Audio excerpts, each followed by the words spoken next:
بسم الله الرحمن الرحيم نحمده ونصلي ونسلم على رسول الكريم أما بعد. Welcome back again to episode number 23 with my co-host Maulana Abbas Saab on the left and our special guest Bro Haji on the right, mashallah.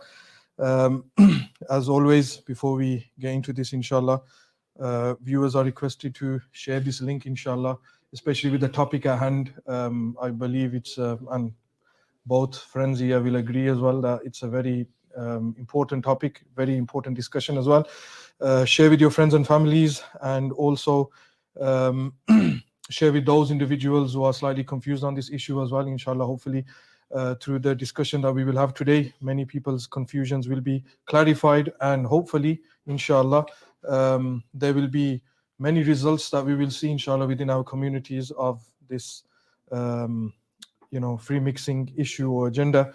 I have Bro Haji on my right. He needs no introduction, mashallah. He's done a lot of stuff. Some people will deem it good, some will say it's bad, and others will say it's ugly. But good, bad, and the ugly. It is what it is. People can decide that for themselves, inshallah. Assalamu alaikum wa rahmatullahi wa barakatuh, and all the viewers. Assalamu alaikum. How's things? How's everything? Everything's good, alhamdulillah. Not too bad. Just finished off a recording just about a few hours ago on another topic, but it's been a challenging 2-3 weeks since the video was released. I'm sure those of you the comments is it's split down the middle, so hence why we're here to set the record straight. Yeah, mashallah. So before inshallah Maulana hand it over to him, obviously those people who maybe don't know about this, well, those who view our channel, they probably might not know about this, because obviously we're all local, alhamdulillah, we know each other. And actually I also want to make a few disclaimers as well, inshallah. Is look, the purpose and maqsad here is that it's not just, this is not like a entertainment show, kind of thing, where we're just here to people might be thinking we're here to bash Mufti Menk, because obviously he's been tagged in this, and his photo obviously was put in there, with the thumbnail. That's not our purpose, maqsad, inshallah. Our maqsad is to propagate the truth, inshallah. We have laughs and jokes here and there all the time. We don't target people, individuals, unless it's Boris Johnson, of course, then we do, with his cheeky comments that he's made about the hijab. So rest assured, inshallah, we're trying to propagate the truth, inshallah, and we make our intention that we're doing it for the sake of Allah subhanahu wa ta'ala, and we pray that this becomes a means of hidayah, guidance for our brothers and sisters out there, inshallah. And number two is, hopefully, inshallah, I don't think, logically, I don't think he's ever going to watch this, but maybe he does watch this, and the target audience is the viewers more so than himself. Yeah. If he watches it, alhamdulillah, look, we all need Islah, don't we? Like, if someone advises me regarding my mistakes or shortcomings, I'll be the first to welcome it. So it's not a big deal, even if he doesn't watch it. Yeah, and if he does obviously watch it, and maybe he does, he does change, or he acknowledges the points, whatever, that's obviously between him and Allah subhanahu wa ta'ala. Ours is to get the message across, inshallah. Our stance, without causing any friction or hatred amongst our communities or people. Everybody's entitled to their own stance, and we, alhamdulillah, we have our own views and own ways of understanding the religion of Islam, inshallah. So I'll pass it on to Maulana, inshallah, and Maulana can fire away.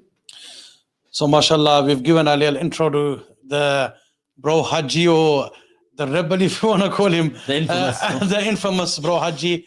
Alhamdulillah, it's a pleasure having you on. Alhamdulillah, like Maulana has mentioned, alhamdulillah, we've known Bro Haji for quite a while now. Very long time. I still remember going back a few years, alhamdulillah, when I made one visit, and mashallah, you've made many visits after that. The initial visits to Hyde Park, alhamdulillah, where it all started. For you, for the listeners that do not know about Bro Haji, alhamdulillah, check out his channel. Like Maulana said, there'll be people for Bro Haji, there'll be people against Bro Haji. And alhamdulillah, he's doing his work. May Allah subhanahu wa ta'ala bless him immensely. First and foremost, like Maulana mentioned, we're not here, we have got to put this disclaimer out there, is we're not here to bash any type of scholar, any type of mufti. We just want to, like I said, it's Sawtul Haq. Bro Haji, going back a few weeks, you said you've had a busy few weeks. Yeah. We see something brought it to your attention, this whole light upon light issue. Now you've had, like you mentioned in the comment section, it's been cut down the middle. Yeah. You've had a lot of people, mashallah, sharing their feedback in a very positive light, and there's many may have been in a negative light. Now, first and foremost is what brought this whole incident to your attention? Was it hearsay? Was it something you saw yourself on social media? And what made you want to respond to such a video? No. So if you could just start off with that. Now, the Light Upon Light event has been happening for a number of years. It's not something that's spontaneous that Mufti Menk has organized this event. It's been going on for a number of years. And there's been a creeping influence. And I'm not saying this is because it's or coordinated, but across the pond, and we've had these discussions quite often, that it's normalized across the pond where, you know, mixed gatherings, even in Islamic institutes, and we don't want to mention who they are. Everyone knows, they've seen my video. It's a creeping issue that we're finding. And it's been subtly promoted by the popular speakers. You know, the popular speakers are the ones that are at the forefront in pushing this sort of agenda forward. And I believe, and this is my, you know, opinion, everyone's got the right to disagree. I believe it's a touch of inferiority complex. I do believe that. Living in the West, because you don't find this phenomenon in the East. You don't find this phenomenon in the Muslim lands. And brothers, and we know them personally, who actually went to the Light Upon Light event. Now, this wasn't like this before. What I mean, if you look at across the pond, you got events like ICNA, Brother Hijab, who I communicate with often. He went to one of those events and he was gobsmacked at the level of free mixing that happens in those events. Is that at the Light? No, this is talking about an event across the pond. But what we're trying to demonstrate is that it starts somewhere. And then what happens is, I don't know what the causes are, because I can't read into people's hearts. I can't see, so I'm not going to judge. So the feedback that I got from brothers who were there personally, and I know a brother, without mentioning his name, he had a stall there. He had an actual stall there.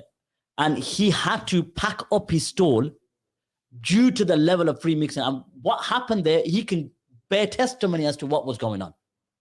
When I heard about it, and my brothers spoke to me or sent me messages, even videos, TikTok videos, putting it all together, it was time to address this matter, because I didn't want this to be a case where we left it too late. So we had to get the Islamic stance. It's nothing, like you say, it's nothing personal. I got no issue with Mufti Menk, got no issue with Umar Suleiman. It's all, as one of my good interlocutors in Speaker's Corner says, it's deen, akhi. You understand? Mm-hmm. It's the religion. And as I said, he's doing great work. And a lot of people don't know this. I've actually went to a Mufti Menk talk in Birmingham many years ago. So I believe he does tremendous work bringing, you know, those into Islamic environments. Their households are, promoting Islam. So it's not personal, but at the end of the day, this Light Upon Light event was disastrous, to say the least, and it needed addressing. So hence why I'm sitting here today to talk about it. Yeah, mashallah, I think that's good. So obviously you've clarified that it's not a personal grudge, and there's a lot of people out there who probably did see the videos and they're thinking, you know what, he's just doing it to get clout. Or, views and subscribers, whatever. So obviously you've clarified that. If they still want to believe that, then obviously that's up to them. The next thing I want to ask you is, which is more common, and a lot of people do put this forward as well, especially with there's a few other controversies going on as well with up north, and then there's this general question that flows in the air when things like this heat up, or when somebody refutes somebody. Did you contact directly Mufti Menk to address this issue, or yeah, that's a good question. Just to add, there was a few issues prior to this Light Upon Light event which I addressed Mufti Menk. I think I do remember. Yeah. So this was during COVID, and this was a very turbulent issue. And again, this is not connected to this particular Light Upon Light event. And I actually asked Mufti Menk, due to COVID, it was difficult. I said, when you're in, because I haven't got his number. He's a very busy man. He's got a huge following. He sits at the top of this pyramid hierarchy, like we said, the Dawah hierarchy. Yeah. So is he going to really, respond to little old me? Maybe not, Allahu Alam. But the harsh reality was I extended my hand or hands during that time and said, look, I'll be more than happy to speak to you. And didn't get any response. What was it in relation to again? It was related to the whole Abdullah Hassanat scandal, when they usurped the believers' wealth. And there was a lot of questions that I asked during that particular video. And like I said before, whether he watches it or not, it doesn't really matter. Like I'm not seeking no clout. I've had my channel for 4 years. Whether it grows, I said this before, alhamdulillah. Whether it doesn't grow, alhamdulillah. Whether my videos get hundreds of thousands of views or 10,000 views, alhamdulillah, or no views. I don't do it for clout. And I work 5 days a week, as you know. I do my own research. I do my own recording. I do my own editing. I don't seek anyone's. I don't need to piggyback off anyone's name. So no, I didn't reach out to him because I extended my hands initially and I didn't get any response. So I didn't feel the need to. I mean, yeah, and as a side note, I mean, if you are contacting somebody directly, I think it depends as well, on the different levels and type of crime that's been, well, if you want to call it a crime, but a type of evil that's been committed. It depends as well, like on different levels. Naturally, where if somebody said something publicly, then you don't really need to contact. It's a component on the person that feels that he's done something wrong to retract it publicly. So if something's done publicly where it's causing confusion, then we have the right to address it publicly. So that I don't think that's warranted. I don't think there's a need for me to contact Mufti Menk. Ideally, of course, if I reach out to him, that would have been better. But I don't feel like it's mandated upon me to reach out to him. I don't believe that's the case. But if people disagree, then they're entitled to their opinion. That's not a problem. Okay, what if someone obviously throws this question at you and says this was a Mufti Menk who actually the mixing, it was a Mufti Menk basically. Okay. It's the organizers. Okay. We should blame the organizers. It wasn't organized properly. Can we use this as possibly an excuse to excuse the likes of Mufti Menk? Okay. What would you reply to that? My response would be that you just need to look at his social media, that he's very, he panders to the sisters quite often, meaning he takes selfies with them. Like not just one, not just two, numerous photos where he's taking photos with strange women that are not his mahram. He's a mufti, by the way. He's completed his iftar, and I know he's graduated from Medina. The excuse of ignorance doesn't apply to him, unfortunately. And people might disagree. Well, he's an alim. He can be. He might have made him a slip of a judgment. No, I don't feel that the organizers were completely responsible. I do believe Mufti Menk, if you're going to sell, yes, the organizers have a share, but I do believe that with Mufti Menk's, recent activities and recent stances, and we're going to get to he's when he started to grow into the da'wah, it's not an excuse that I would accept, because I wouldn't accept, and I'm sure all the brothers here would not accept any man who's not a mahram to our female relatives, wives, sisters, and whatnot, to take photos. I don't care how much of an influential, motivational speaker you are. I'm sure any man with ghira for his religion would not allow this. So as a man of religion and who's a scholar, don't you think even if a sister approached him, look, I remember, I'm a big avid cricket fan, and I remember cricket players, and I don't want to mention their name, where sisters are asking him to take photos. He says, no, I can't take photos with you. And if he does, he'll be like literally from here to probably where the door is. That's how much distance there would be. So what excuse does he have? So I say, yes, the organizers are partially to blame if they oversold tickets at was it the O2 Arena? I don't know where it was. Yeah. Whatever it was, they should have planned it accordingly where they should not have been. You can't control it. There's rukhsas in certain places, which we're going to get to. So I'll give you an example. There's a hadith, which I'll present later, that talks about where there's intermingling, what the Prophet ﷺ advised. So there's places that we can't control, but there's places that we can control. And we should do our utmost best to avoid this. And we'll get into the scholarly statements later. So I know, just to recap, no, I don't believe the organizers are ultimately responsible. And I think just to add to that as well is, this is and I've seen with my teachers as well, this is obviously a reality as well. What we need to keep in mind as well is when an event is obviously being organized, let's say, and to be fair, like I've not really gone into the depth of looking at the whole structure of the light upon light and what happens, obviously you'll know better.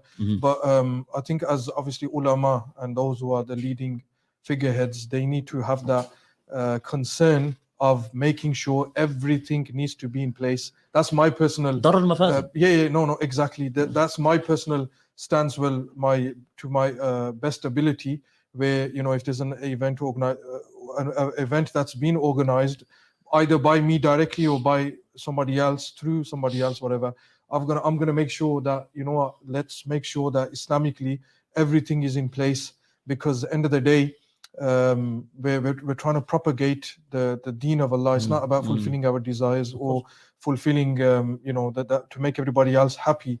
So I think this is very important. And there's an element of that, I do believe, from what we call the sort of liberalistic agenda, that there is pandering.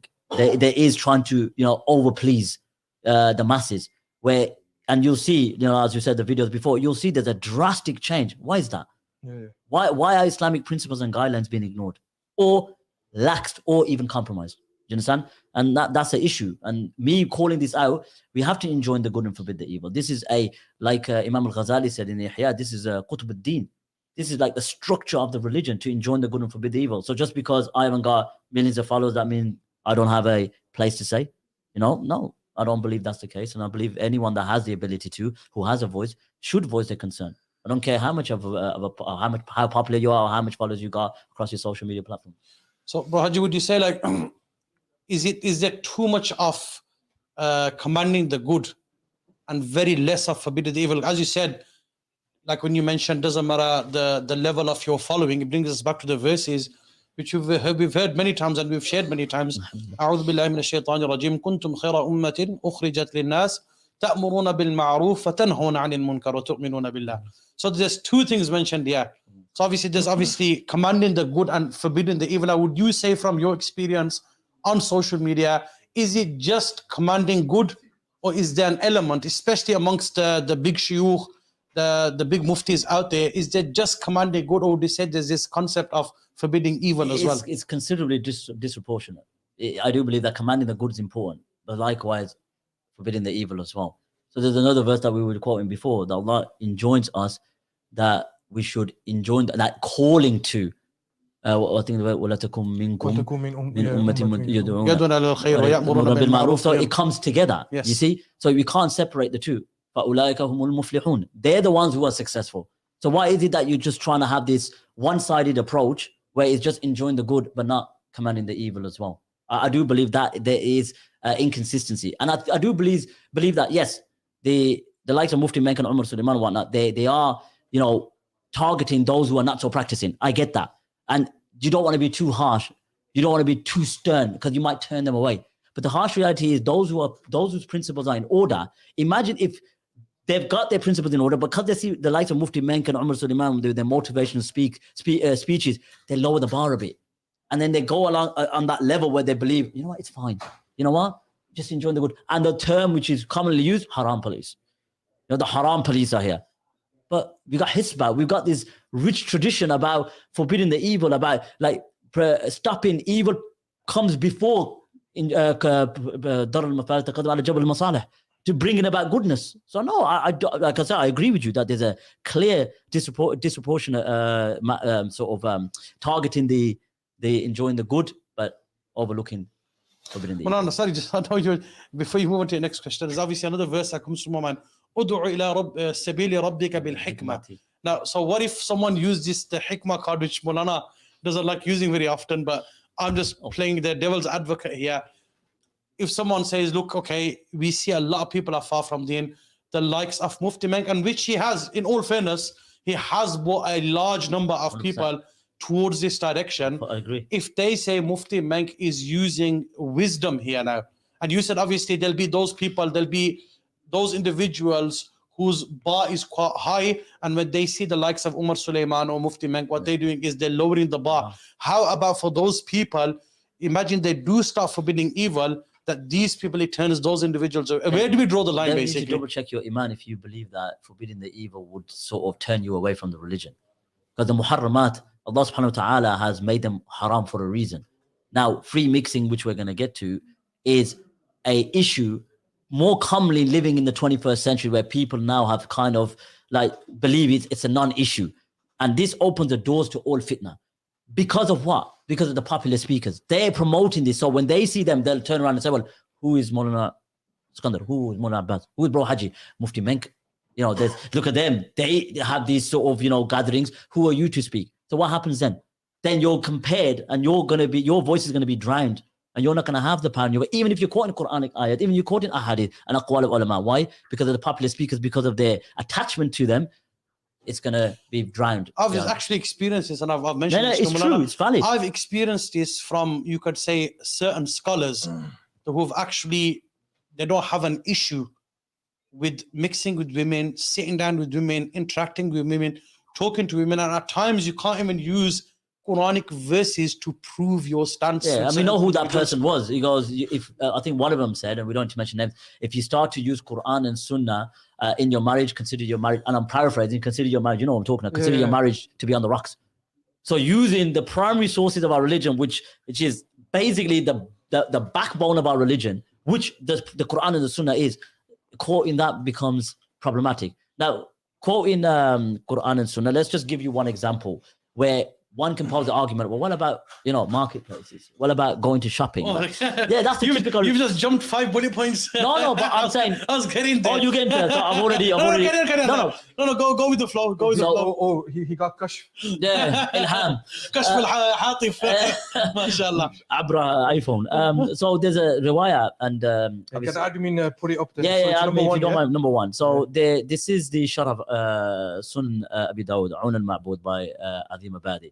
But obviously, I'm not going to go into the sort of particular shar. And it mentions a riwayah where the Prophet ﷺ was coming at the mosque, and men and women were mingling on the road. Now, that's something you can't control. Men and women, obviously, you're leaving the mosque. Naturally, it's going to happen, right? Yeah, you got separate exits, but once you're on the road, everyone's got their own direction, going to their own houses. So the Prophet ﷺ says, draw back to the women, for you must not walk in the middle of the road. Keep to the sides of the road, to the nisa. And then the women were getting so close to the wall that their jilbabs were touching it. Touching the wall, yeah. So what we're saying is that there's a rukhsa in certain places that you can't control. We can't mandate the streets, as much as we want to. You can't. There's going to be some element that we cannot control. But the Prophet ﷺ, look how the emphasis was. To the women, it says, draw back. Meaning, to the best of your ability, don't mix with men. Now imagine you find these conferences, right? Even Islamic institutes, leave the conferences, because that's something you could say, all right, they probably didn't plan right or whatnot. But then Mufti Meng's own behavior, taking selfies with even what's it called? What's her name again? I don't want to say her name because I'm giving it a clout. It's some Nigerian influencer who sells sex toys. And he's taking a selfie with her on the plane. Do you understand? Oh, okay, yeah. Do you understand what I mean? Okay, I don't know. No, I'm telling you. And so she says... Without going into detail, a Nigerian brother made me aware of this. Now look, whether she's Muslim or not, Allahu Alam, but I'm saying, would you allow that for your wife? Would you allow that for your daughter? And if the answer is no, then why are you willing to take it with others? Okay, because you're a motivational speaker, that makes it okay. Oh, there's hikmah behind it. Well, we could use the same argument, there's hikmah behind taking photos or selfies with Bro Haji. Why not? Or Mullah. I'm just saying, where does the maslahah card draw?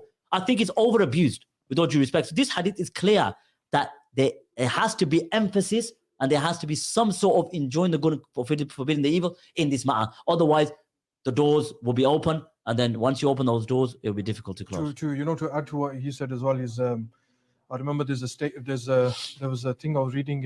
Well, it was in Urdu, but by Mufti Taqi Usmani, Shaykhul Islam, and obviously he's a Grand Mufti, correct me if I'm wrong, of Pakistan. He was saying as well that using the topic or the book that I was reading was in relation to music and all that.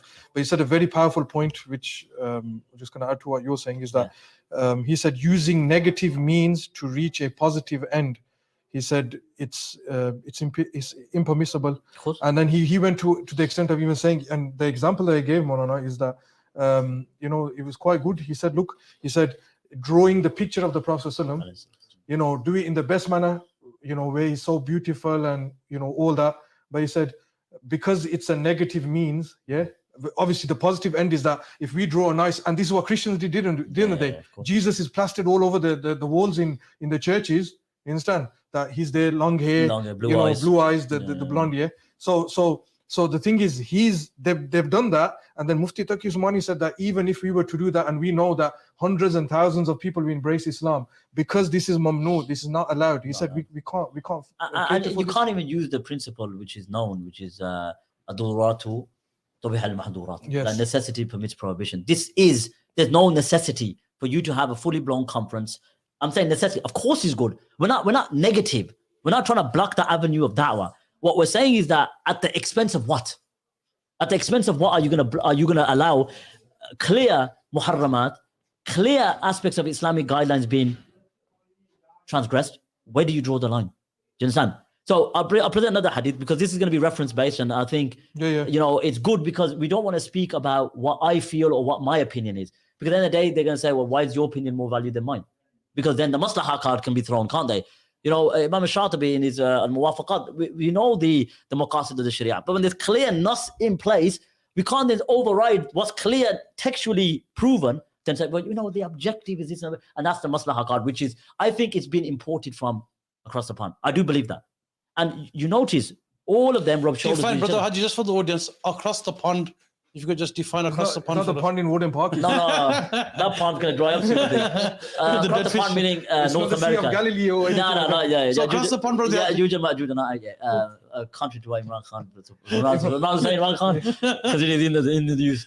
Across the pond means North America. Okay. And its extension. So you're Imran Khan supporter. Get him out of this place. No, that's how the politics can be open for another day.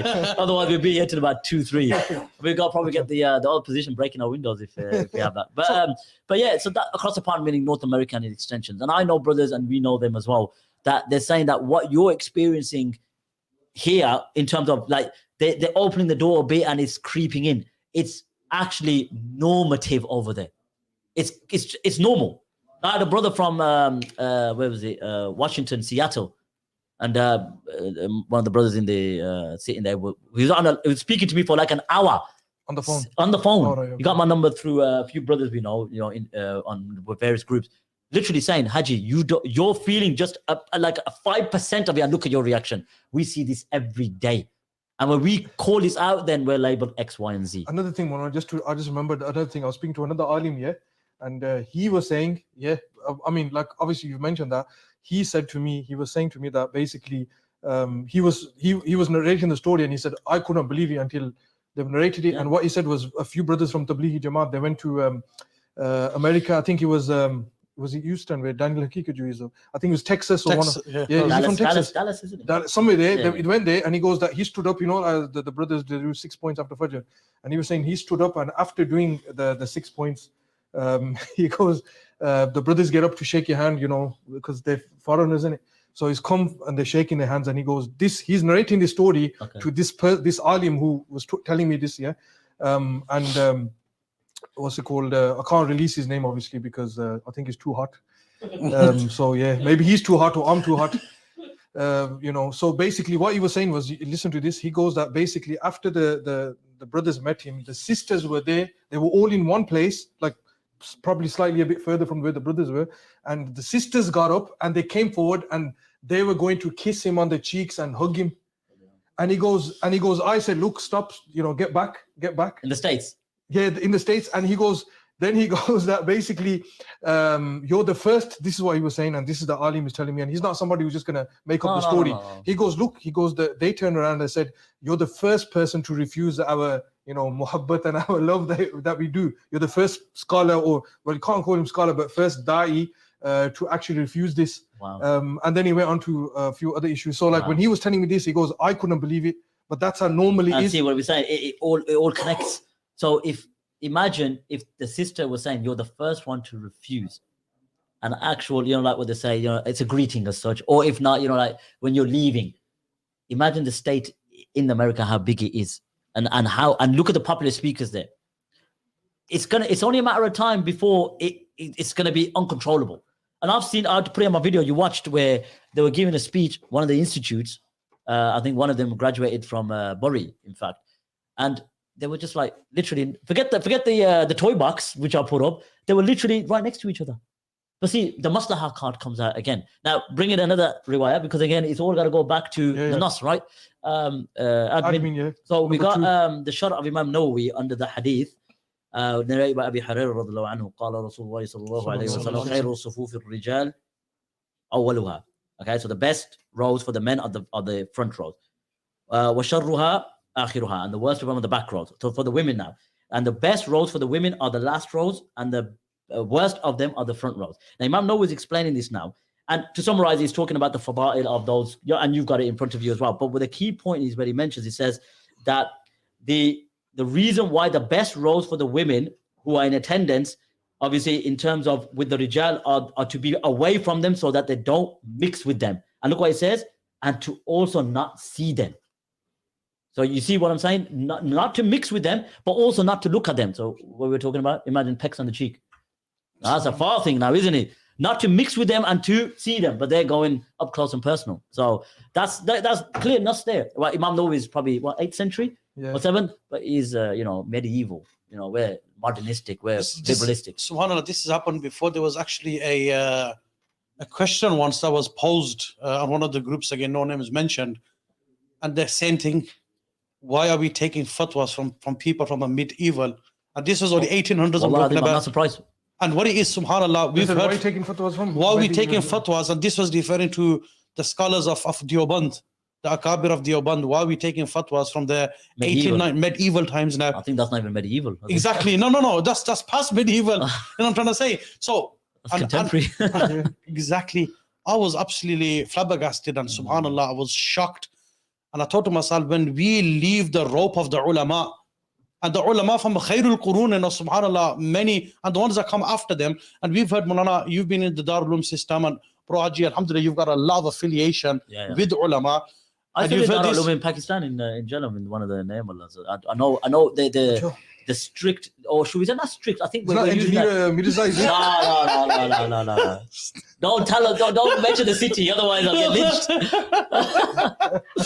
But what I'm saying is that, like, this affiliation or this connection or this emphasis of holding to the rope of the ulama, or holding onto scholars that can teach us our religion, based on what? Not based on their desires, based on what has been transmitted over the ages.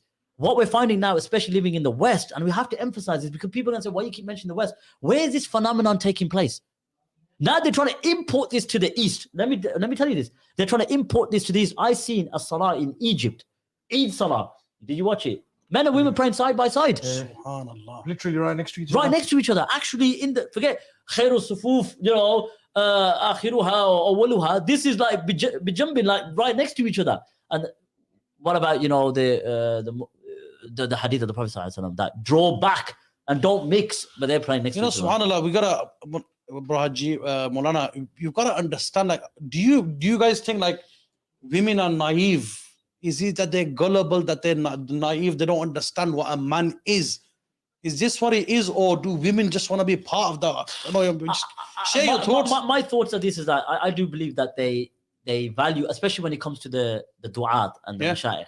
Look, men are men. I'm speaking on behalf of myself. I'm not going to speak on behalf of anyone else. Men are men. Do you understand? So when it comes to the, having husnul dhan for the alim or whatnot, and again, I'm not going to go into scandals because we have to have husnul dhan for all of them. Yes. But the Prophet ﷺ has made it clear that what he said, مَا تَرَكْنُ فِتْنَةً أَضَرَّ عَلَى رَجْلٍ مِنَ النِّسَاءِ, that the worst fitna that I've left, or the most severe fitna that I've left for a man is a woman. Does that exempt the so-called, one wearing the bisht and the shamach and whatnot, any man? Like, and women, it's not gullible, naive. I think they have good opinion of said scholars. Obviously, I'm dressed in like, Western clothing. They might think I'm Jack the Lad or, Dal Boy or whatnot. But I'm speaking about women do see, good in those who are calling to Islam, especially those on social media. I think it's the law, and I think it's the bright lights as well. And on top of that, the social media. And I think, what you're saying is, I think it's that as well, where the import, where also as well, what it is Mullah, this is obviously my observations, is that and if you remember, we spoke about this I think maybe 2 months ago, before we've even got in discussed this topic or anything like that. It never cropped up, but generally we were talking about you brought it up. Yeah, so if you remember, we were talking about this way, they've got these retreats going on now, and they find it so hard to get the brothers to go on the retreat, because obviously they're all busy doing work. But if you want to get women, if you bring the women on, or if you were to do the retreat where the men would actually follow. Exactly. So it's a pull thing where, those who are catering for the women, and we're not talking about where it's segregated, we're talking about where there's that free, where's the ikhtilat and the free mixing. You'll see that obviously the women are coming as well. You might see that the majority are the women, or through their influence, which is a good thing, by the way. But it has to be, as I said, it has to be centered around Islamic principles. Mahrams have to be there, whether it's father, brother, uncle, or whatnot. Yes, look, the issues with marriages and divorce, that's another topic, where you could bring on an expert in terms of like youth work, or if not, marriage coaches or whatnot. Not that one, man, but someone else. But what I'm saying is that what you'll find is that men would obviously go and want to attract, in terms of whether it's their clothing or their knowledge, because we're supposed to be jealous in terms of religious ilm, right? That's where it's permissible, And I'll give you an example about the dress and what Imam al-Ghazali said about when men and women, or if men are giving talks in such gatherings, what should the women do? Because we're talking about the retreats and whatnot. So, admin, if you want to put up Ihya, and this is Ulum al-Din. It's number 3, yeah? And look what Imam al-Ghazali puts it under the subcategory of Munkaratul Masajid. munkarat al-masajid in his time. لما بال في حالنا وفي حالنا. You understand? Imagine our state. We're talking about 5th, 6th century. You understand? And Imam al-Ghazali is talking about it in his time. So imagine Imam al-Ghazali was transported from the 6th century Hijri, or 6th century to the 14th century Hijri. Imagine his eyes would be, eyes would bleed out of tears. So anyway, going to the point, and he said, and he mentions a very important point. He says, a male preacher, وَلَوْ كَانَ الْوَاعِذُ شَابًّا مُتَزَيِّنًا كَثِيرًا لِلْأَشْعَارِ وَالْحَرَكَاتِ وَالْإِشَارَاتِ. Do you find that with amongst the, or translate? He says, a male preacher who's beautified for women in his clothes, his appearances, his motion and gestures, and women attend his gatherings is an evil that must be stopped. Imam Ghazali is saying this. Now, do you think the religious commitment, or in terms of enjoying the good and forbidding the evil, was more at that time, where there was a full-blown khilafah, sharia was implemented, amr bil ma'ruf wa nahy al-munkar, hizbah would have been the Abbasids at that time? Yeah. What did it mean? 6th century? Or the Abbasids, 6th century? Ghazali? The Mongols were just... So we say Mamalik. Yeah. Or Ghazali, it's Abbasid or Mamalik, one of the two. And he said it must be stopped. Must be stopped. Then he further goes on to say, this is because the evil from him is greater than his virtue. Look at that. So there's khair. We're not saying Mufti Menk doesn't have khair. We're not saying Umar Suleiman doesn't have khair, or the likes of them, because we don't want to make this into personal grudges or whatnot.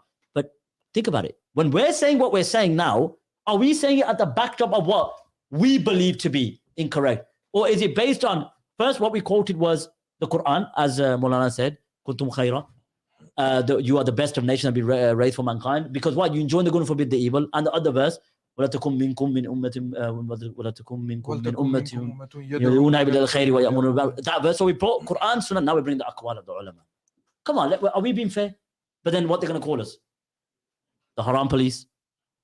So what we're going to say, you're not in tune with the reality, you're backwards and whatnot. So I'll go on, I don't want to make it too long. And he said, if fitna is feared for women, then it is obligatory to prevent women from attending the masjid for prayer and gatherings of dhikr. So what about light upon light? If there's fitna feared, don't you think you should either reduce the number of people coming to the event so that there wouldn't be free mixing? Okay, you can't control the markets because we know that. It's the worst place, as the Prophet ﷺ said. But you open up the floodgates for this. And then when we call the answer, well, it wasn't responsible. And we could put up a photo as well of Mufti Men taking selfies and whatnot if the admin wants to put it up. Yeah, have you got that one? No, we don't. Okay, so okay, I'm saying I'm basing it upon what we see that's apparent, not what I want to see. Because you're taking the photos, not us. So we're calling it out, but then we're chasing clout. Another interesting point you just mentioned, Maulana, one of the brothers who we know, he sent me a message as well, and it's like an article that's been written, mashallah. There's a lot of points, I don't think we'll get through it, but interestingly, Maulana, he sent me this. Sheikh Abul Hasan Nadwi rahmatullah gave a speech in 1977, 1977, in Chicago, addressing the Muslims, and look what he says.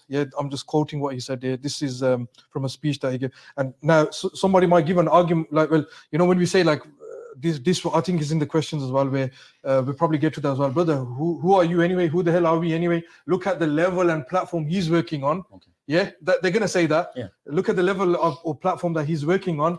You guys don't have any, and fair enough. We've already addressed that at the start. No, but the point is, Sheikh Abul Hasan Nadwi rahmatullah alayhi, I won't be wrong to say this, that he reached the peak of fame much earlier than Mufti Menk.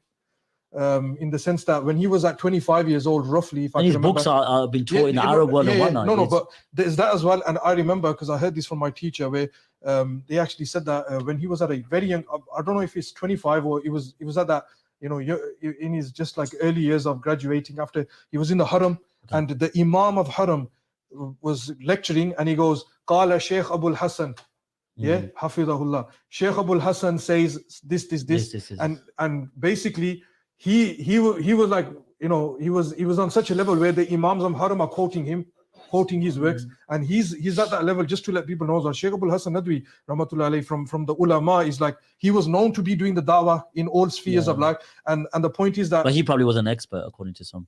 So they might say he was an expert, but he toured different places. So 1977 in Chicago, he gave this lecture, and look what he said. He was obviously lengthy. He goes, look, I've noticed a great laxity in matters. To put it plainly, the intermixing of the sexes has attained alarming proportions. 1977. Do your best to avoid mixed gatherings. Then it's quite a bit thing. If it's necessary for you to attend a party of meeting where ladies are present, coming to that point you mentioned, maintain a respectful posture, yeah? Where obviously, I mean, we're going to tackle this as well, where, you know, we're living in the UK, this is not Darul, Islam. Darul Islam. You can't say, if you say Darul Islam, they attribute that to Dawla in it. So, you know, it's not Darul Islam. It's like Bilad al-Muslimin. Yeah, so when we're in this country, Maulana, I've had personal interactions, you've had it, all of us have had it, where we've got to deal with the woman, you know, whether it's in the shop or whatever. But we're not cavemen for crying out loud. Yeah, no, so we obviously, we've got to keep our posture at the same time, speech, lower your gaze as well. Obviously, if she's not covered properly, we all know that. He said this, and then look what he says. He went on to say, free intermixing between men and women is strictly forbidden in Islam, so do not accept such influences of American civilization. Look where the root is. Look where the root is. So what the point is, where this is being imported from across the pond, he noticed that 1977. Yeah. And imagine 1997, he saw that phenomenon. 1970. He passed away in 1999. Okay, so 1970, he saw this phenomenon amongst the Muslimin. Yeah. 2020, imagine if he went to Chicago now. Allahu Akbar. That's what I'm saying. So what I'm saying is, as each decade passes, you're seeing it being more lackadaisy as the decades go by. So, like, there'll always be a group of people, whether it be from the du'at, whether it be from the ulama, whether it be from the muhakkikeen, whether it be from the people that enjoy the good, forbid the evil, may not have necessarily the shahadat and the ijazat like most of these popular speakers. But the point is, whose principles are being, or which guidelines are being followed more by the so-called alim? I'm not saying so-called, that's harsh. What I'm saying is the one that's got the ijazat and the shahadat, or the one that's the one that's mutadayyin, the one that's religiously committed. I would have to say the mutadayyin. Yeah. And Akram Nadawi, astaghfirullah, Akram Nadawi, Abu Hassan al-Nadawi, it's clear that he was concerned. And he's not even from that land. Now imagine those who live there are silent. We're in the UK, I spoke up and he got a lot of traction and I got critiqued. If you would have seen my inbox, Maulana, forget insults, basically tarnishing, I ain't tall, but they were talking about my height. Look at you, this, compared to giants. I go, well, what's my height got to do with it? Do you understand? Like that sort of insults and threats. That threats is a harsh word, they can't be threatened, but it's just belittling you. Getting personal, basically. Yeah, because what did I say? Okay, they argue that Mufti Meng, because I spoke about certain issues in his, let's say his ignorance in political matters, and again, I'm probably fast forwarding, and we called that out, then what happens? What knowledge have you got? Who are you to call him out? It's fanboyism. It's fanboyism and celebrity culture, and that's the key word. It's celebrity culture. Just moving on from that, let's say if one was to argue, you have the likes of Dr. Zakir Naik, the likes of Ahmad Didat previously, who worked amongst mixed gatherings. And once again, using that analogy, they've done immense work. They've many people have taken Shahada. The deen has spread far and wide. And we know in their gatherings, when they deliver talks, there is a mixed audience. So if the likes of Dr. Zakir Naik are doing this type of work, where's the refutation for them? Ahmad Didat, where's the refutation for them? Okay. What answer could you give? What I would say is Zakir Naik, and when Peace TV was on our satellite dishes, I would have to say, unless I'm ignorant, that his gatherings do not be mixed at all. Even his major gatherings, and that's a lesson that Light Upon Light could have probably took from Zakir Naik, and may Allah reward him for that. The emphasis of having separation from, the ikhtilat factor, that there wasn't, I don't know whether I've been missing something, but even in his major gathering in Mumbai or in India or even Dubai, there's no mixed gathering.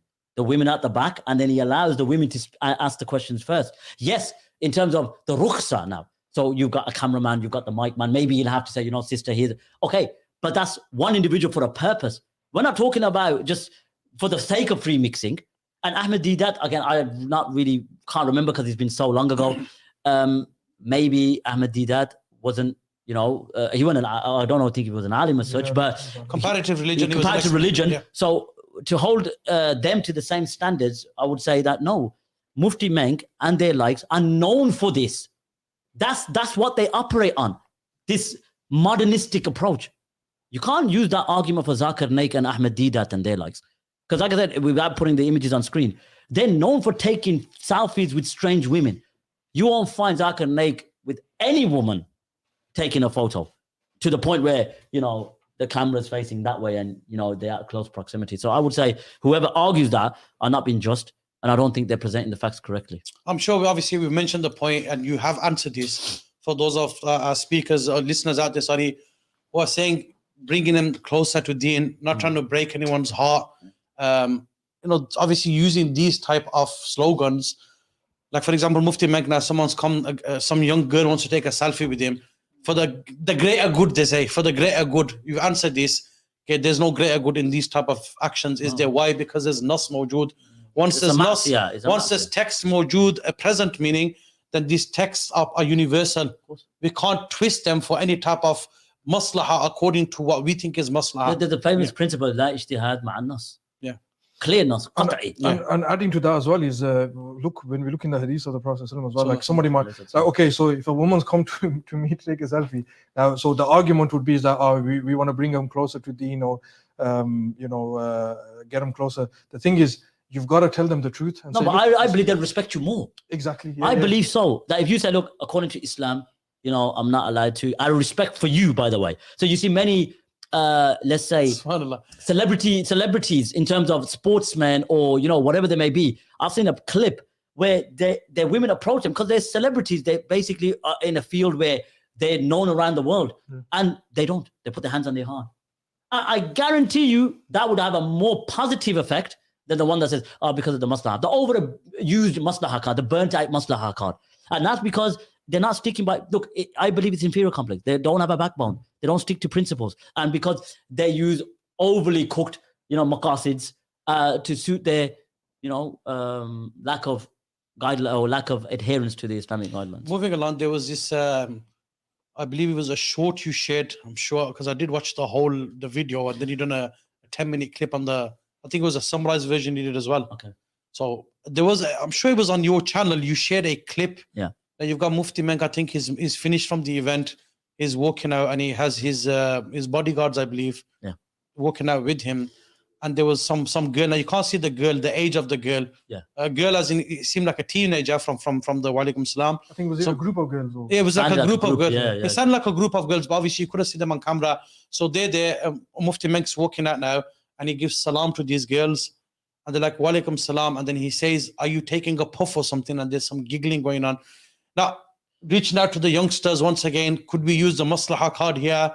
Or okay. My response to that would be, why would you need to? Sorry, if you could just give us a translation to maslaha. Maslaha means the benefit. So you got maslaha wa mafsada, like the benefits and the harms. Yes. So maslaha means the benefits or the greater good. The greater good, yeah. Yeah, that would be probably more proper. What's the greater good? So Is there a greater good? Look, as a person who wants to lower his gaze to the best of my ability, I'm weak. You know, we're all weak.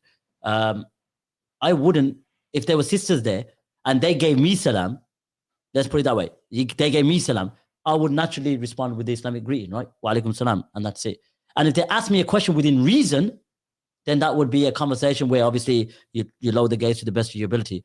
But then when you're speaking about, are you having a puff, like cracking light jokes, is that appropriate?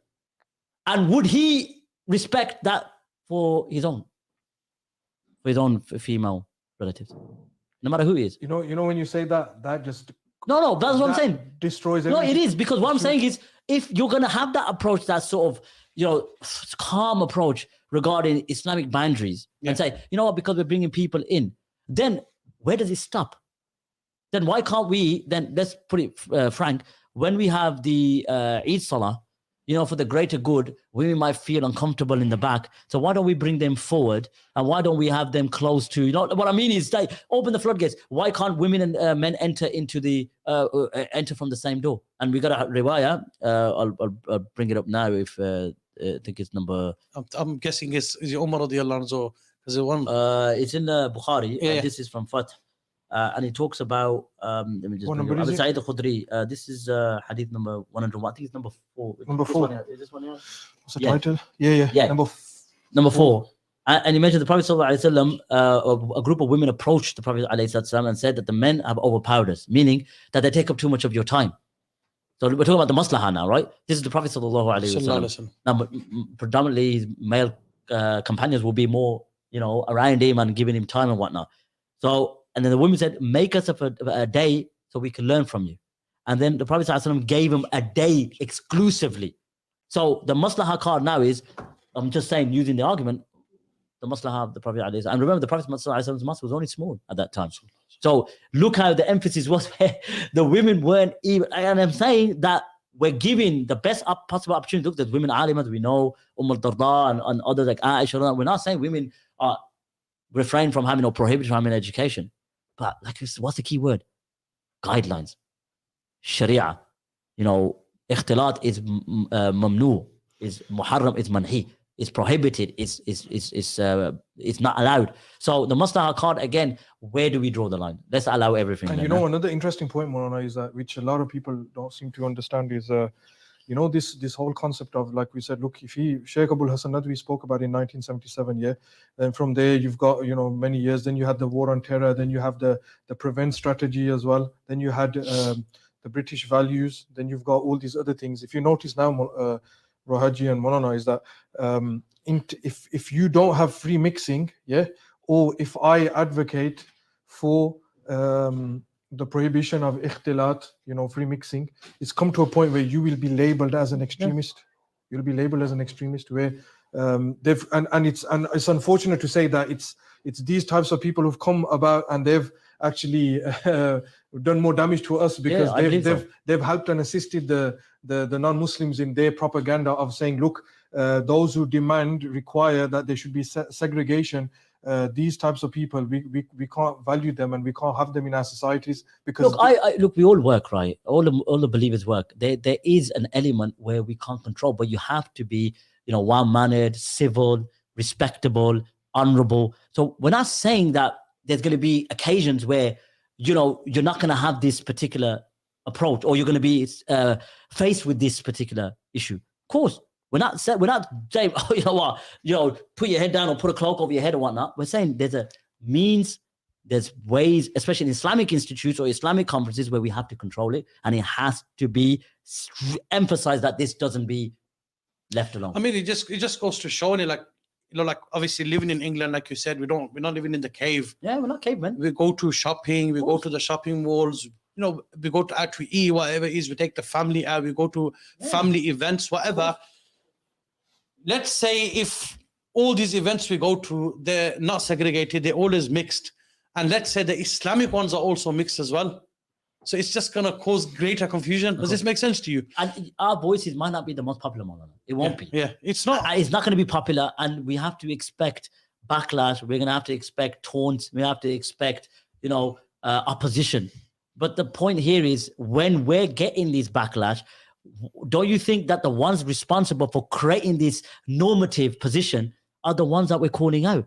Because if they stuck by their principles, my voice or my position would be exactly the same as theirs. So it would be like we're seeing eye to eye. There's a common understanding. But when we have those who are lowering their positions or opposing Islamic guidelines, and we're the ones that are speaking up, then what happens? Just a quick one, and obviously I've got a okay, picture. Yeah, so basically there's a few things there. Number one is, when do you think, you mentioned across the pond, when did this infiltrate the UK? Number one. Having that said, how far do you think this is going to go? And I remember our little conversation with Brother Daniel Hakikaju, and we were talking about the LGBTQ issue. Yeah. Same thing here. Now, it's evolved. I feel like within the last 10 to 15, possibly 20 years, it's all evolved now. And if we continue, Allahu Alam, the way we're going with these free mixed events and, free mixing events and so on and so forth, we're going to see another evolution taking place. Yeah. Unless look, the popular voices, the ladies' voices are not entirely the most popular. The minority voices may not be the most popular, but it's now coming to the point that any brother, whether it be me, whether it be you or anyone else, that tries to educate, because the video that I did, which got a lot of traction, was educational. I went slandering. Very academic. Very academic. Yes. And anyone that watches it would say, look, I was trying to be as just as possible. Then why is it that when I was trying to be as just as possible and presenting the academic sources, why do we still have opposition? Anyone who's just would say, Haji, we agree with your point, but we do feel that, it wasn't Mufti Meng's fault. No problem. But what we're finding is that we're not even getting that. We're getting, no, you're this, and, this is extremism, or this. We're not saying anything that's out of bounds. We're not saying anything that's contrary to our Islamic principles. What we're saying is, please do your best and don't go left or right, straight as possible, and Allah subhanahu wa ta'ala would aid you. That's what we're saying. And like sometimes, yeah, well, how about like, let's say if sisters argue, now this is with regards to, I just had a discussion last night with some brothers, and they were saying there's certain sisters out there, there's certain, I don't like using the term orthodox because Islam is Islam in it. So let's just say, just for the listeners out there, there's sisters who are quite orthodox, and you have them liberal-minded sisters who want to come out, want to voice themselves, or sisters want to put themselves forward. Segregation, not allowing them to mix, not allowing them to attend these gatherings, not allowing them to have too much close contact with the shuyukh. Wouldn't you say, like I said, if someone does pose this question, would you say we are actually depriving the women from a great good? No one's saying that they shouldn't go. I don't think once in my video I said they shouldn't go. They should attend Islamic events where there's benefit and seek ilm. No one's withdrawing their right to go to these events. What we're saying, and I'm speaking about myself now, I'm not speaking generally, I'm speaking about myself. What's taken place in these Islamic events, I would not allow my wife to go. I would not allow my wife. That's me personally. But there's other events that I know due to their track history where my wife's attended events and it's been totally segregated. She's benefited. Who says she has to rub shoulders with the sheikh to benefit? Let's be frank, right? Who says I have to allow my wife to take a selfie with the sheikh in order for her to benefit? Like we've got, when the women were at the back rows and they were learning from the Prophet ﷺ, or you could argue when they had the day for the Prophet ﷺ, we're saying that these events or these particular gatherings were khair, not because it was, oh, you know what, the women were being deprived. But there's a certain day, even tawaf, I did a video about the tawaf recently, because their argument was, another one, that, all right, that you believe ikhtilat is mamnu' and muharram, but what about the Kaaba? Little do they not know that even Aisha radhiallahu anha in a hadith said that she never used to mix with the men. She used to go on the outskirts. There used to be marbles, Ibn Jubair in his rihla, Ibn Battuta in his rihla, and others said that the women had a designated place where there was a tile which was furnished. They used to do it around the back. So likewise, they could benefit with the ulama. Last one, do you, Mulana, this is to your Zalam Bro Haji, do you believe there is a level of sincerity in, let's say, shuyukh or amongst the layman, a level of sincerity where they are actually looking for proofs for them to go and do certain things? For example, what I'm not trying to say about this, what I'm trying to say is, do you think people are sincere and actually looking for proofs so they can act accordingly? Why? Because by fitrah, innately, a man knows his nature. He knows that, look, a man of what you call it, of health, maturity, of right predisposition, innately he's right. His fitrah has not been tampered with. A man knows that a woman who is a ghair mahram, when she comes into a meter distance close to him, or just a meter distance away from him, this man will feel some electric shocks. If he's, no, I'm being real here, Haji, yeah? Mulana, look, it is what it is, yeah? Look, we've kept you very, very academic now, so it's got to be real here, yeah? Okay, yeah? So every man knows this. Yeah, so this is the reality. This is, and look, your interactions with loads of men, look, you get to interact with people on a local level, sadly, yeah. Socially, socially. Well, no, it's the same case with Mulana. I have a lot of interaction with a lot of men, and I can tell you... They're sending the wrong messages, brother. They might just think that, you know what... No, but unanimously, men agree upon one thing. Yeah. That's what... No, of course. A man is affected by a woman. So why are people trying to look for proofs when they know innately that this affects them? So would you say there's still an element of sincerity there? I find that I wouldn't say there's lack of sincerity, but I think it's... One is that a man innately, like you rightly put it, seeks, I wouldn't say... comfort, but he wants to attract the opposite sex, right? Yeah. So single men and single women in events, they're both there for the same purpose. I'm sure. Sorry. Sorry, Aji, mashallah.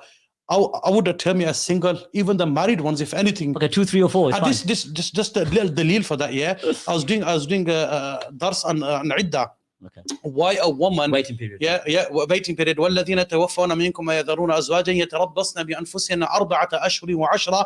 That a woman, there's many maslahas, alhamdulillah, benefits for a woman to remain home, many wisdoms. So obviously the Mufassirun, they mention one of the wisdoms is because she has been in a marriage with a man, she's had this relationship with a man, a sexual relationship they're referring to. For her to go out, she is more She is more of a prey. Yeah, she's a prey. Shahwat. Yes. Exactly. Hit the nail on the head. Desires. So for us to say single men and single women, I will disagree there using this. I'm talking about the youth more. Yeah. So I would say even if you're married or single. Yeah, we're married and don't stop us. No, but exactly. This is you see that a woman who's on her waiting period, the Mufassirun say one of the reasons why she shouldn't leave her home is because she's had that relationship with a man before, and there's a greater possibility for her to fall into something. And isn't there a hukum that after she's completed iddah period, she doesn't need a wali to propose, like meaning that she's the one that's from a Hanafi non-virgin. stance. From a Hanafi, wali, but that's the majority. But the Hanafi doesn't need it. I know. Yeah. There's rukhsa with that, but I'm saying generally speaking, generally, wallahu alam, I'm not sure. I'm just saying, look, from this, a woman's on an iddah period, her husband's passed away. The Quran is saying, mourn your husband for 4 months and 10 days. Many wisdoms linked to it, but because she has been in a marital and a sexual relationship with her husband, she's more akin to become not just a prey, a suspect to what's outside in society. Yeah, I agree. I'm just going to conclude on that. Maulana, you can carry on from there, inshallah. Okay, inshallah. I'll be back very shortly, inshallah. Assalamu alaikum wa rahmatullahi wa barakatuh. I'll sit in Maulana's place. Get more power, spiritual power. Maulana Abbas is gone. I'll just leave this here, inshallah. Acha. I'll just go into one more grilling now. He's gone. Yeah, get into what's it called, hard talk. I'll give another riwayah, just so that to show the emphasis on it. Because look, people might think, look, Haji, the challenges that we're facing in the 21st century, is this really a topic that needs to be brought to the forefront?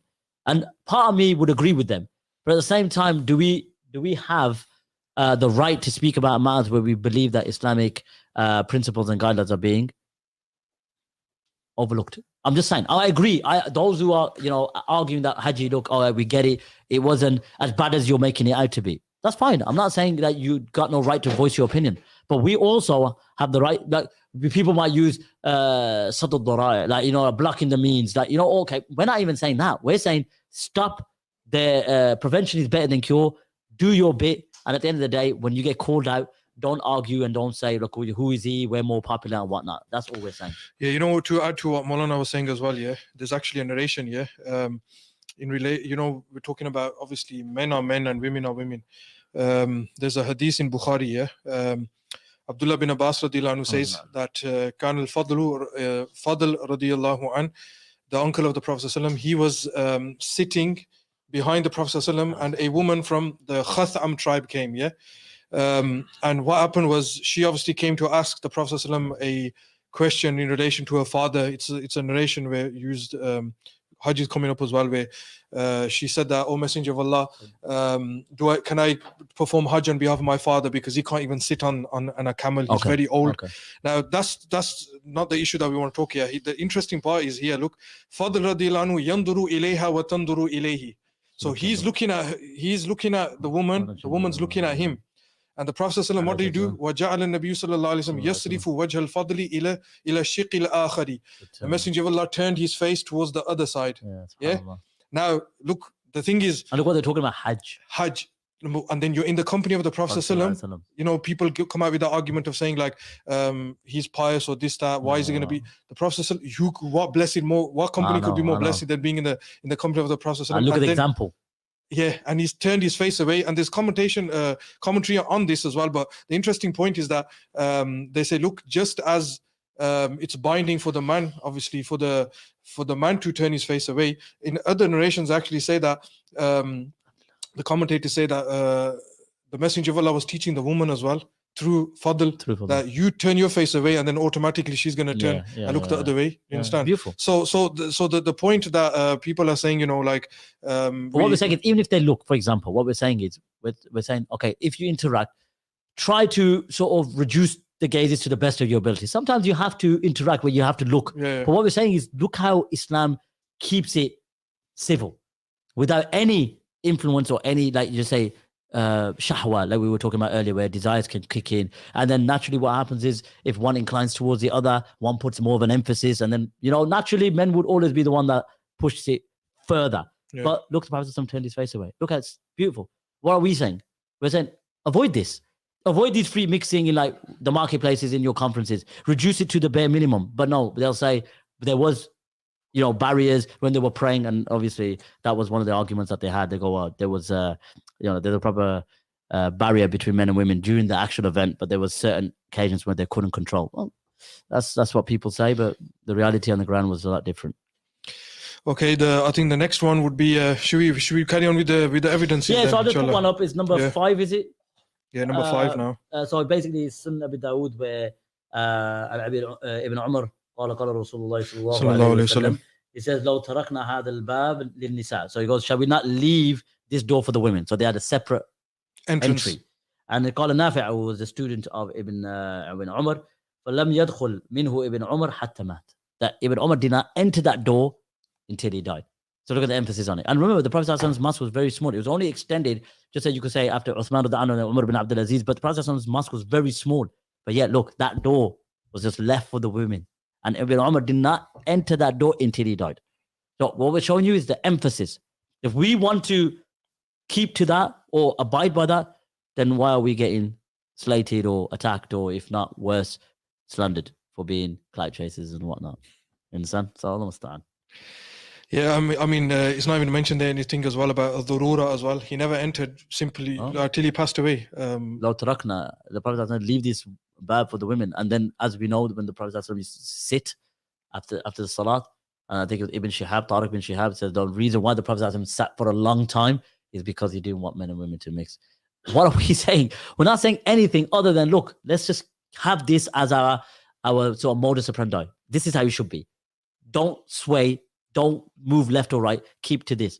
And we're going to have, obviously, those who critique our approach by being too harsh or if not, it's not wise, and you're keeping Islam narrow when Islam is vast. You're going to get all of these philosophical arguments. But we're saying, look, Islamic Nas is there. We're going to abide by it. Sha'aman, sha'aban, abba. Okay, so what about... So who would you define as a compassionate Imam? Compassionate Imam. Yeah. What would you define? We asked this to, I think, Daniel Hakikaju as well. Or define a simp. What would your definition be? A simp is those who seek attention of women. That's the sort of broad understanding of a simp, right? It's more modern usage, simp and compassionate Imam. But the simp is basically those who seek attention from women or look to get approval from women. So that's more the simp sort of element of it. Compassionate Imam are those who sort of break everything down and water down Islam. Like literally everything is just like, alhamdulillah. What do you think on a percentage wise? They're overpowering us or?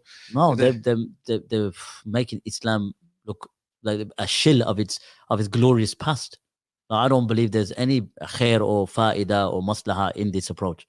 All it's doing is allowing Islam or allowing the principles of our religion and our tenets to be compromised. And we speaking out against that just shows that there is khair in the ummah. Not just me, many brothers before me did it. And that's what they don't like.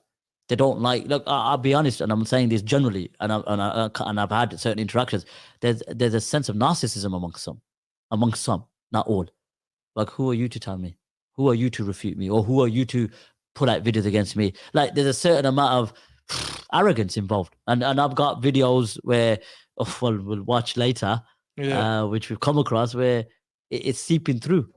It's seeping through, and we'll watch that later. But yeah, the compassionate Imam is those who water down Islam. Everything's maslaha, overcooked, masalih, go into the shad opinions of fiqh and then try to run with it. All right, what about this argument where people come out and say, listen, if we start forbidding evil, there's less people going to listen to us. So therefore, we need to always push out the khair and, just leave out the munkar, forget doing the nahi anil munkar. People are going to stop, listen to our lectures, or they're not going to focus. We need to be spreading goodness, not. No one's saying no. About that. No one's saying no. No, who's against that? That's why I don't understand the argument. No one's saying don't spread good. Spreading good is the justice and goodness of Islam is what people are attracted to. But at the sing it's not sing kumbaya with mushrooms and burn it around the fire.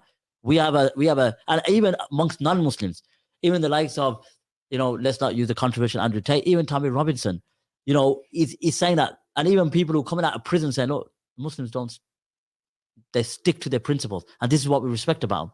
So if anything, you're going to get the more positive approach where they say Islam keeps to his guidelines rather than say, oh, you know what, this maslaha. Then the maslaha will keep. It's like an avalanche, isn't it? That it'll keep falling. Where are you going to stop? Do you understand? No, I don't believe. I believe it's causing more harm.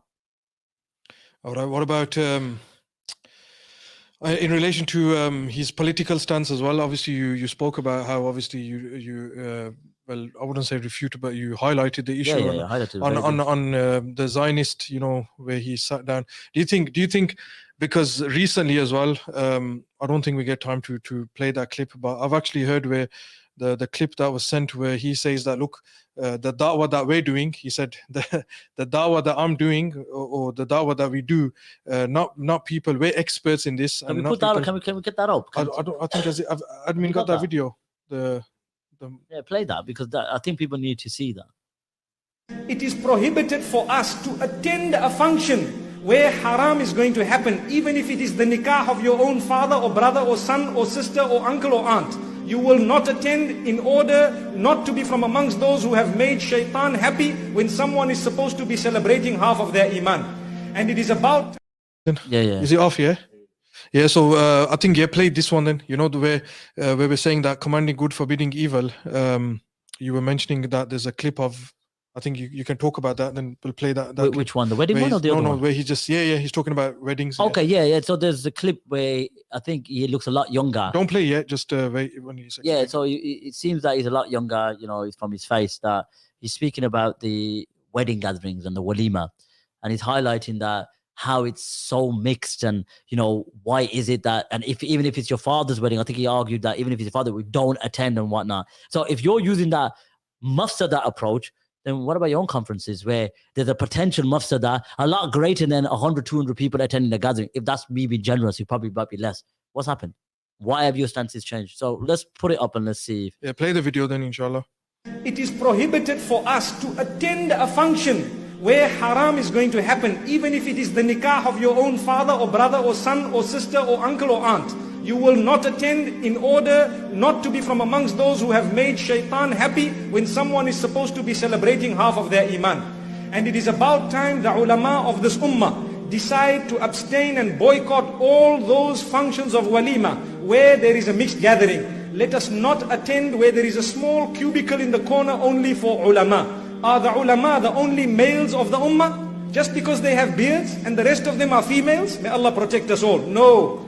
That is an insult. To have a cubicle in a corner is like a commentary box when we are commentating for cricket. Really. Then they want us to give commentary from there in a corner to say, please give a lecture. Wallahi, it's better we don't attend. May Allah subhanahu wa ta'ala grant us understanding. Because that is a celebration of half of iman. How can the ulama bless a celebration of half of iman being watered down by shaitan's water? May Allah subhanahu wa ta'ala grant us understanding. It is prohibited for us to attend a... So is he off, yeah?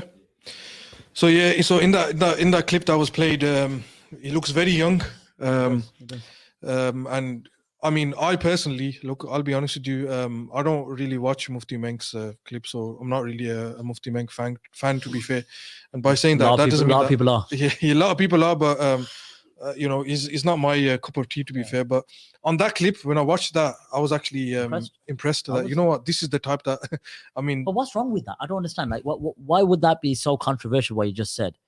Like, our weddings have been from, of the subcontinent background, Asian background, the extravagance, the fawahish, let's be frank, when it comes to Raksan, and the free mixing and whatnot. So he's fully aware, I think he's of Gujarati background, isn't he? Yeah, how, I think he's Indian. Yeah, how these issues, and how you notice as the decades gone by, what we've spoken about, look how much he's getting now. So all of this will continue unless there's a firm stance. Now, maybe our voices won't be as popular, but what's the factors? Why is this happening? I can't say, but it shows that there's a major problem on our hands. So I'll just give one example. Yeah. Obviously, being Hanafis, it'd be unjust enough for me not to call the grand Hanafi scholar. So we got what's it called, As-Sarakhsi, who died 483, and he mentions about the Qadi that judges in terms of the Islamic had. And obviously, there'll be a mabni, there'll be like a courthouse as such. So he mentions, 483, he says, وَيَنْبَغِي لِلْقَاضِي and يقدم النساء على حدة والرجال على حدة. So it's imperative that the qadi should proceed with the women on their own. Obviously, will be with their walis and whatnot, and the man on their own. لأن الناس, and because of the people, يزدحمون في مجلسه, and there'll be a lot of traffic, a lot of congestion in his majlis. وفي اختلاط النساء مع الرجال عند زحمة من الفتنة والقبح ما لا يخفى. Subhanallah. That there'll be free mixing with the women and the men due to the traffic and the congestion, which is a form of fitna and vileness, which is not hidden from you. Now, one can argue, well, this is a courthouse, by the way.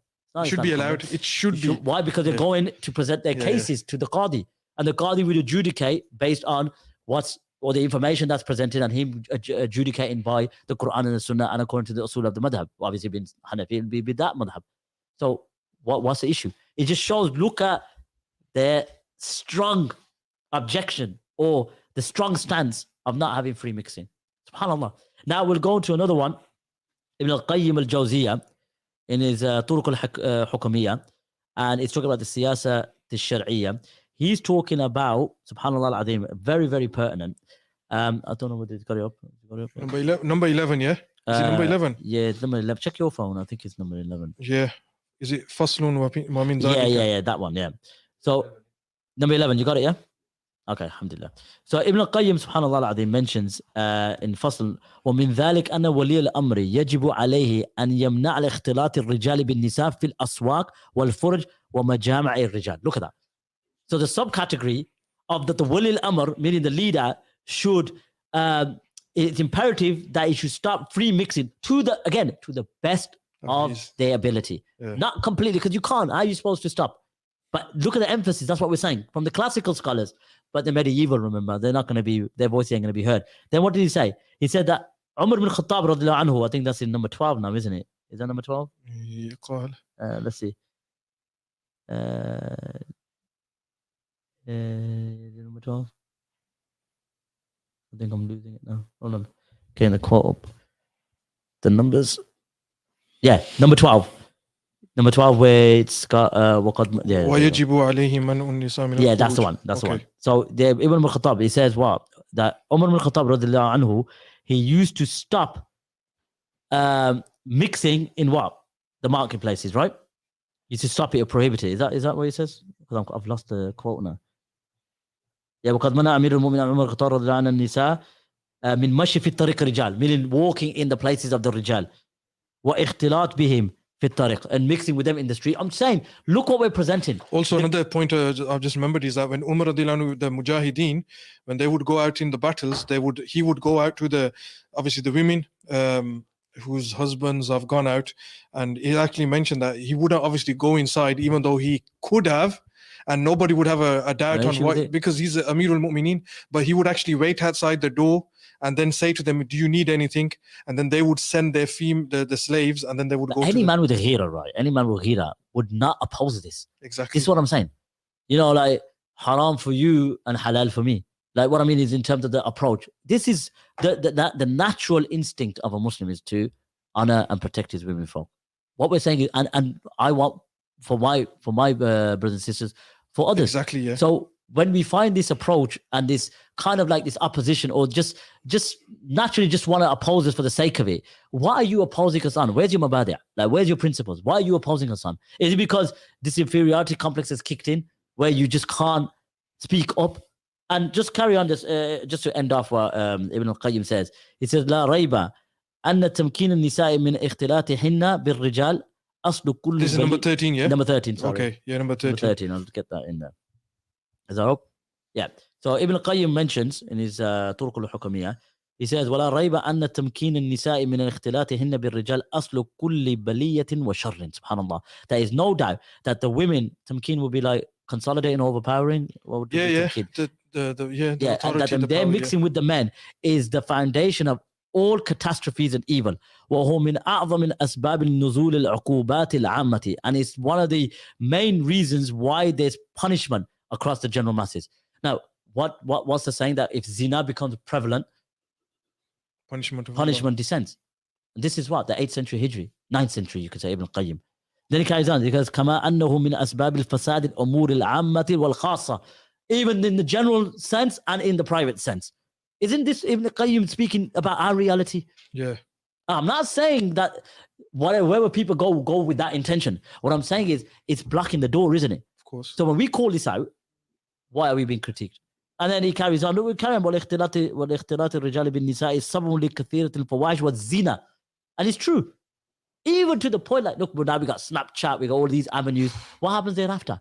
With social media now, it's getting worse and worse. But we can't control it. What we're saying is we're keeping it clear. We're keeping this avenue closed and we don't want to open it. So the free mixing video, I'll just end off there. The free mixing video that gained traction more so across the pond, believe it or not, because it was their reality. I was getting loads of messages from the States and thank you. So what they're saying, they're actually appreciative. Well, very appreciative. I think in the States I think it's a mixed bag, but the ones that were really, really, thankful that it was brought out, even the one I did about the Hajj one, about the pre-mixing in the Kaaba, I did another video on that and I followed it up to show that all your doubts and all your objections are a sort of softer than a spider's web. Even that point when we discussed this that time, if you remember, this free mixing at the Kaaba, if you look at it, if you look at the women that are there, yeah, I mean, this is my point. You can give your. I haven't been in a while due to factors that are out of my control. But when you go, you'll see it's either the women from the Asian, the Indian subcontinent, Pakistanis, Bengalis, whoever it is from our side. No, but if you take them out, cancel them out. You look at the Arabs. I've personally seen this. I've observed this because I was thinking. Because I remember, I'll tell you a funny incident here. I was at the Black Stone. You're trying to get close to kiss the Black Stone, and once I was there, and I'm a couple of meters away, and there's a Pakistani woman. Yeah, she's wearing the clothes on, and she's literally, like somebody's drowning. And they're saying like help. They're waving their hands. She was waving her hands, scarf like literally off her head. Wallahi. Because she was squashed in there, and we all know what happens at the Black Stone. It's hard, people. They gotta be order there. Exactly. So she's literally, her scarves everywhere, hairs all over the place, and because obviously I'm tall, so she's seen me and she's thinking, she goes, bachao, in Urdu, like save me. So I turn around and I go, who told you to get in there in the first place? And that's a hadith of Aisha where the women sort of encouraged her to go to the Black Stone. She goes, leave me, you go. So the point that I'm saying is, if you cancel out these women, there would not be, you can't use that argument. Then I personally believe that there would be no arguments as presented that saying there's men and women at the Kaaba, because it's only our women from that. Do you reckon that's what it is? I do believe that, I've been in a while. I've been a lot of times, but I haven't been. Because I remember another thing is where, in front of the doors of the Kaaba, when I was there and by Maqam.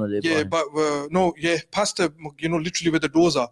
I remember once I was there, and obviously for the tawaf we were coming on this side, and I'm walking and I've kicked something on the floor. Okay. And I've looked, and there's a row of women sitting on the floor. There's women on the floor. There's women sitting right in front of the Kaaba door, like sitting, and they're not bothered about the fact that they're gonna get crushed. If you look at the Arab women, like the men, they'll hold their hands, or they'll keep them there, and they'll just do it on the outskirts. Why do you think that is, though? It's the ghaira. I believe that. Do you reckon that? Okay, I want to generalize, but subcontinent men, is it lack of ghaira, or is it lack of the emphasis of ikhtilat?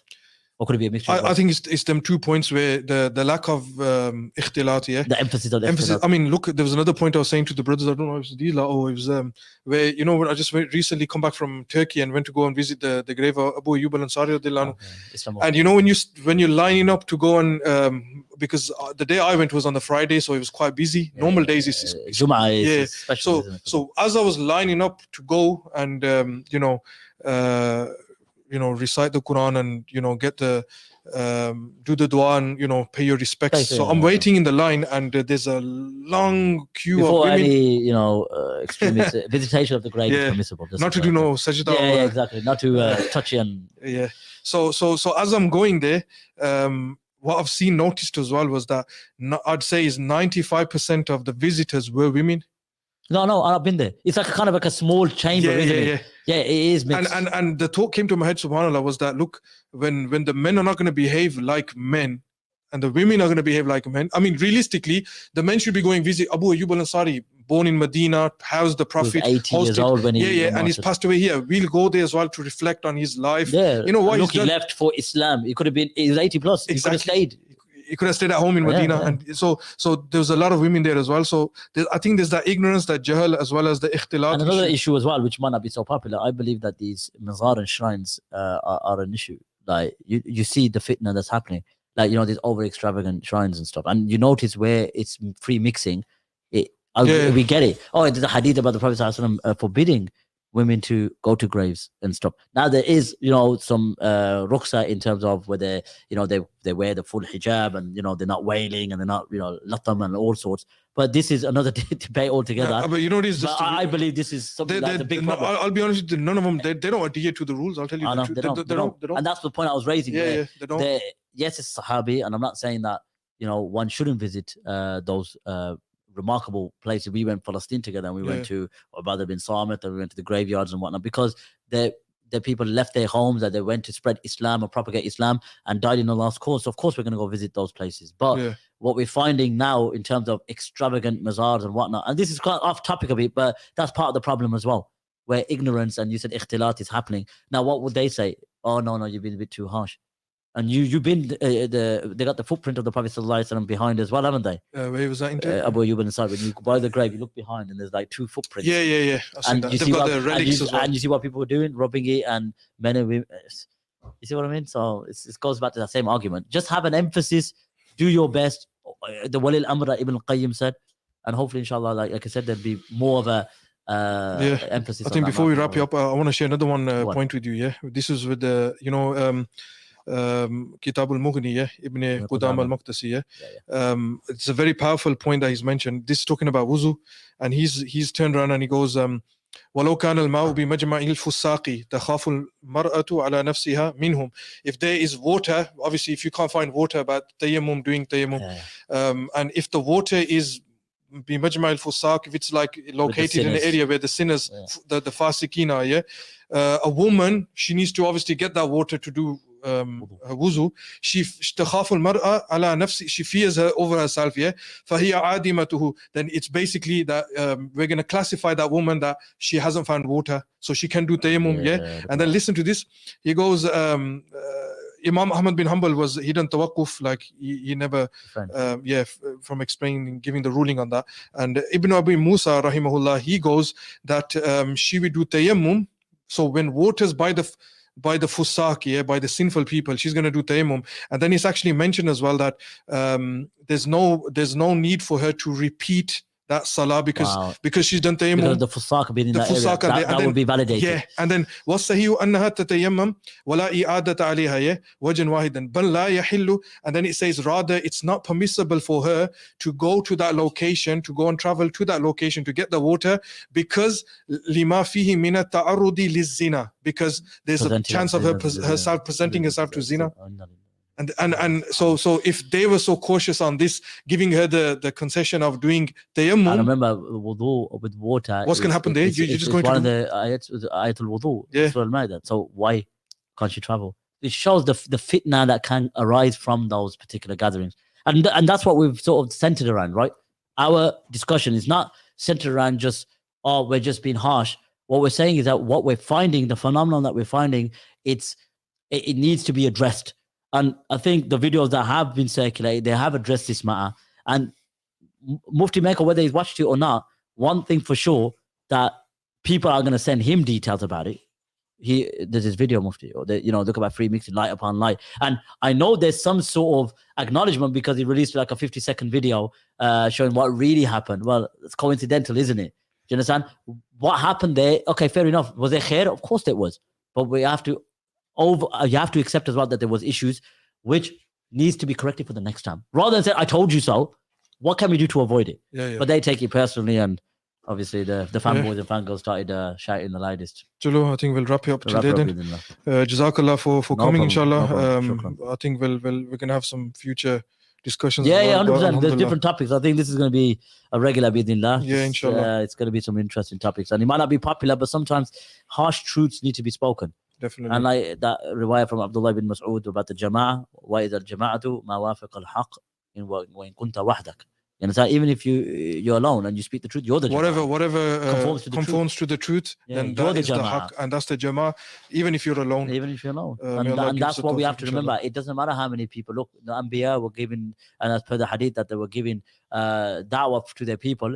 وَمَا فِيهِمْ رَجُلٌ وَاحِدٌ. That there wasn't one man amongst him. So let's not be distraught. Then you just propagate, and Allah subhanahu wa ta'ala guides the hearts and opens the hearts. Yeah, Jazakallah for that, inshallah. We'll wrap you up then, inshallah. Again, brothers, sisters who are watching, do subscribe to our channel. Yeah, and that's one emphasis as well. Please subscribe to Sultan and Haq.